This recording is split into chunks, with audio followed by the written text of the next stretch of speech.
Hi, everyone. Welcome back to the show. This is our first case study back in the new feed, in the premium feed. So, welcome everyone who's listening over here. If you're hearing the preview on our public feed, then come on over to the premium feed to hear the full episode. But we have a really great case study for you today. Today's case study actually kicks off a multi-episode series on the most unique ways to sell a product, offer, or service. And I'm super excited to welcome my dear friend, Dr. Nata Salvatori, founder of The Accidental CEO, to our show. A little intro to Nata. She works with entrepreneurs who have built reliable revenue, but are still tangled in the doing, in the weeds of their business. And before coaching entrepreneurs, she spent over a decade immersed in human behavior and systems, helping people navigate complex, high stakes decisions. Nata, so happy you're here. Welcome, welcome. Thank you. Such an honor. I've been a listener of the show for so long. And it's an honor to be here. Thank you. No, thank you so much. I mean, you guys, you are in for a real treat. We have a 9-page document in front of us. I'm not even joking. Thanks to Nata for putting together such a detailed breakdown of the case study. So we have lots of data, lots of tactical things coming your way. So to give you a little glimpse into what we're talking about today, we will be examining how Nata hosted a live auction on Instagram for her VIP day service. This sparked a bidding war and resulted in $9,700, so $9,700 in related sales. And the magic here wasn't just quote unquote like auctioning off a VIP day, although I think you'll agree if you're listening in, that is a very unique way to sell a service. I personally have never seen someone do this, but it was also the pre-auction, during auction, and post-auction stack of actions that built on each other to get the most juice out of her squeeze. This campaign basically turned a $5 entry experiment with this live bidding war into a visibility play, a list builder, a workshop filler, and a VIP day booking system, all rolled into one. I can't wait to dig into the details. But before we jump into the case study, we start off every episode with the Cubicle to CEO story. So, Nata, what was your catalyst that launched you into full-time entrepreneurship? I was in healthcare for over 10 years, and obviously a lot of things change with time. And during some leadership change and just direction change, I noticed some things that are different than it used to be, and the vision, which just wasn't aligned to me anymore. And it just made me go through this mental exercise of questioning, like, if I wasn't doing this anymore, what would I be doing with my life? So I came up with a list of 3 different things that were very different from each other. Like, I would go back to medical school and become a surgeon was one of the options. Number 2 is I'll become an interior designer. And number 3 is I'll become a photographer. And so in that mental exercise, I was like, well, what can I actually start doing on the side and like self-teach so I can try it out and see what else is out there? And actually my first exit out of healthcare was photography. So I started a photography business and very quickly found out that I am very good with business and systems and, evolving things. So I was able to make 6 figures very quickly in that business and realized I could have a lot more freedom when it comes to my time and my ability to be with my family and make more money than I was making with a doctorate degree. So bye corporate.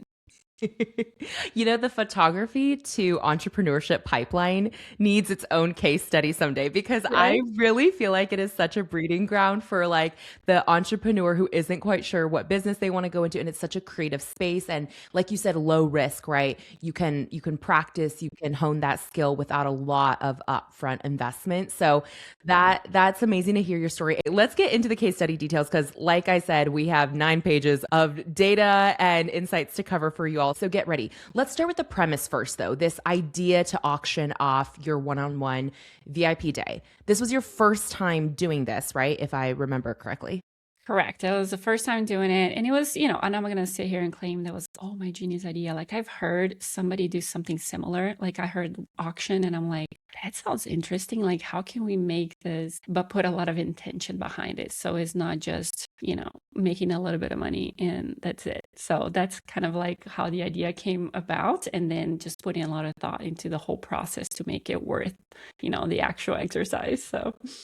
As someone who never really had much experience with auctions growing up, but in recent years especially since joining a few nonprofit boards, I have been to countless galas over the last like 2 to 3 years, and auctions, especially live auctions, are always the highlight of the evening. So I gotta say, that's why I was so intrigued by your idea. I was like, oh, that's such a cool concept to bring something that's usually done offline in person Yeah. into an online format. It's just such an interesting way of approaching the sale. So, just for context for everyone listening, the regular price of Nada's VIP day is $3,400. But in the auction format, which it was a 24-hour auction, by the way, started on November 18th at 12 p.m. Eastern, ended the next day, November 19th at 12 p.m. Eastern, which, by the way, I just want to say, I think that was really smart that you, even though it was 24 hours, which is technically one day, I like how you still split it between 2 days so that Yes. people had more chances to see. Was that the reason behind that, or something? Yeah, there was part of me on. You catch some people, sometimes they just scroll at night in their social media. Sometimes people have more time in the morning to be actually in there and like be bidding. So, yes, I wanted to catch parts of 2 different days. And, we have different flows during the week. So, that was part of the strategy for sure.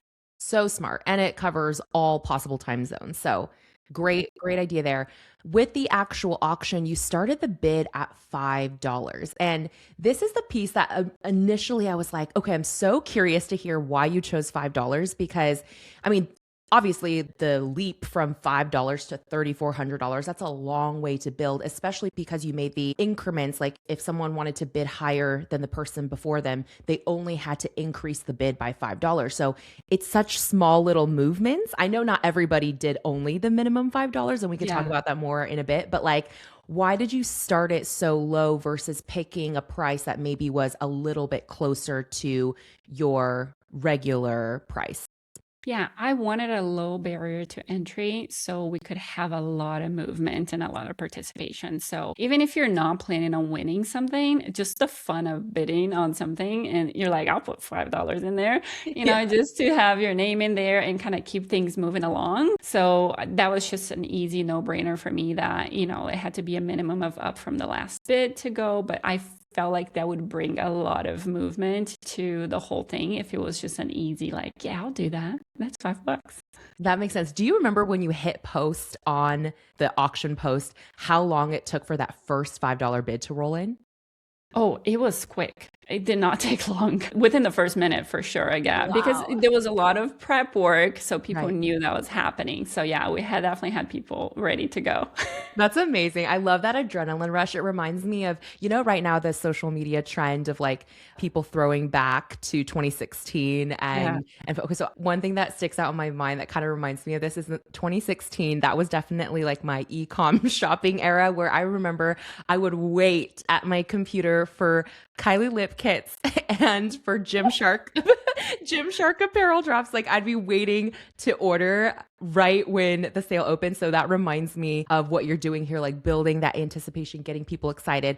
And I know one of the main goals you had with even hosting this auction format is that you wanted to identify people who really want to work with you, but maybe haven't pulled the trigger yet, especially if it was for money related reasons. With the starting bids being kind of low and some people just getting in on the action just for, the fun of it, how did you kind of parcel out who in the comments that was bidding was like actually serious about, wanting to do this work with you versus people who were just like, oh, this sounds kind of fun. Let me jump in and see if I can, win. Yeah, I think the cool thing about it, I actually had a friend who was messaging me during the auction, and at the end she's like, "Oh my gosh, you got this much for it!" And then she's like, "Wait, are you happy about that? Was that a good thing or a bad thing?" And I was like, "That is exactly what I wanted because it allowed me to actually give the space for some people to come out of the woods and be like." Oh, I actually like I am interested in working with you. So I think the way that it helped me to sort it out, obviously, your friends are going to come in and help bump things up. But there was some people that I've had conversations with in the past. Maybe we've been in the same event and they know what I do, but we just haven't, had the opportunity to dive into a conversation of actually working together a little bit more. So when I saw them in the action, I was like, oh, so maybe you do want to work together. So it just gave me the opportunity. And there was some people who are actually very surprised. I was like, I never thought you were interested in working together or you wouldn't even consider. So it gave me a really clear clear view of who could potentially be a client and just wasn't maybe initiating the conversation or even considering because of the cost. Mm. And then obviously, there's some people are there. They're never going to be your clients. They just know you and they're there just to cheer you up. So, I mean, hey, all engagement is great engagement, right? Especially for right. that post. And actually, now that I think about it, it makes a lot of sense that you made the incremental bid so small, like $5, because it would force people to frequently have to come back and increase their bid because people are probably Yeah, bidding in those smaller increments. So, anyways, easy to get beat out, right? So, exactly. love that. You mentioned already, so I'm gonna kind of jump ahead to this to what the final winning bid was. What was the final winning bid? Because you mentioned someone messaged you and asked, like, were you excited? Yeah. Were you disappointed? So tell us what the actual winning bid was, and then was that number where you thought you'd end, or were you off?